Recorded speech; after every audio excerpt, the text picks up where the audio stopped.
So yesterday I talked about clutches, but there were a couple of things I thought of later that I didn't mention. First of all, I talked about replacing the main seal. This is a main seal.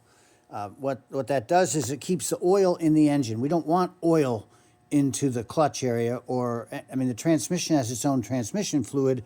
We don't want motor oil getting in there, and that's what was leaking. This was leaking, not badly, but it made the inside of that bell housing where this sits full of black grit.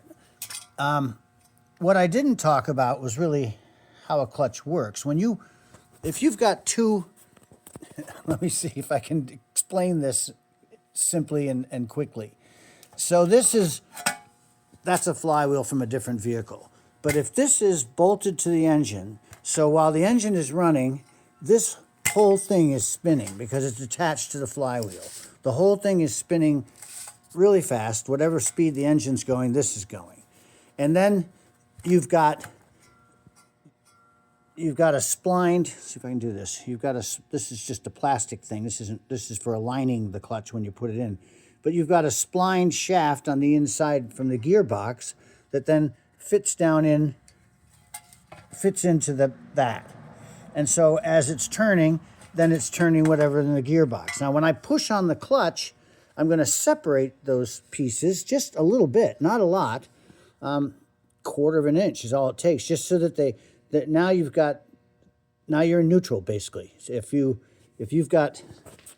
I've got two discs, pretend these are a clutch. I'm going to fake this. So if they're together and they're spinning together, when I push in the clutch, I separate them.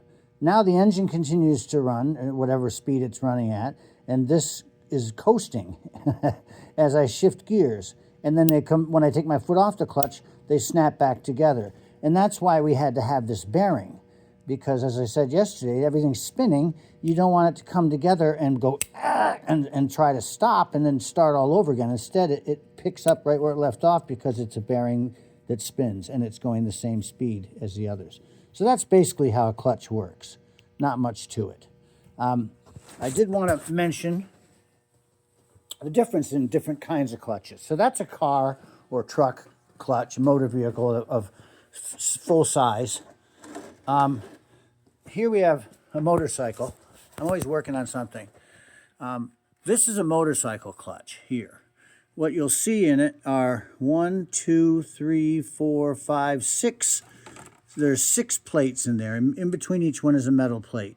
So I've got it apart, so I can't show you this. But when I squeeze the lever, this whole thing pulls apart a little bit, just enough so that then it spins and it separates the spinning pieces. And then when I let go, the springs snap it back together.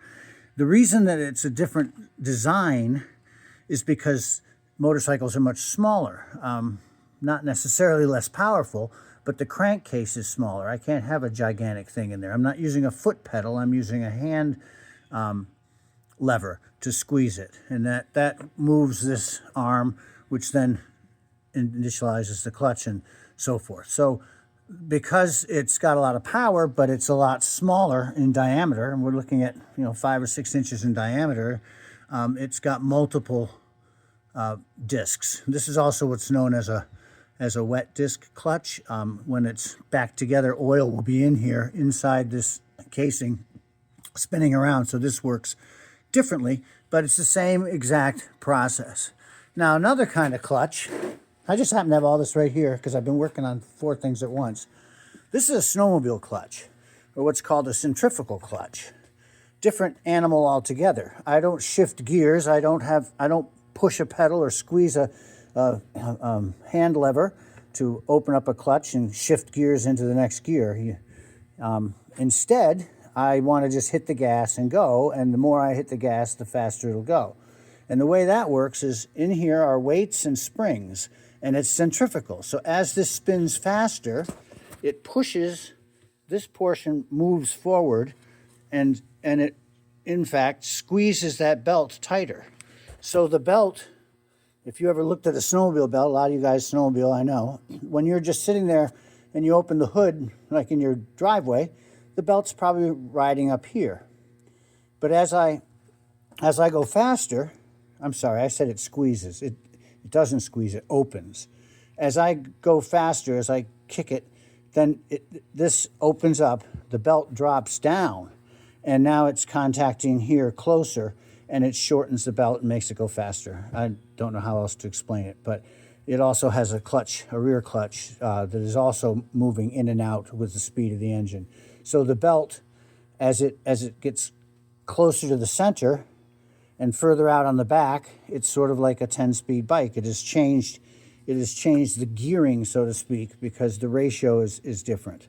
When it's just sitting here, it's spinning and it's not gripping anything. But as it drops down in, it's gripping tighter, and in fact, tightening the whole belt. The length of the belt will tighten as this shifts down. So that's pretty poor description of how a centrifugal clutch works, but that's basically it. All right, bye.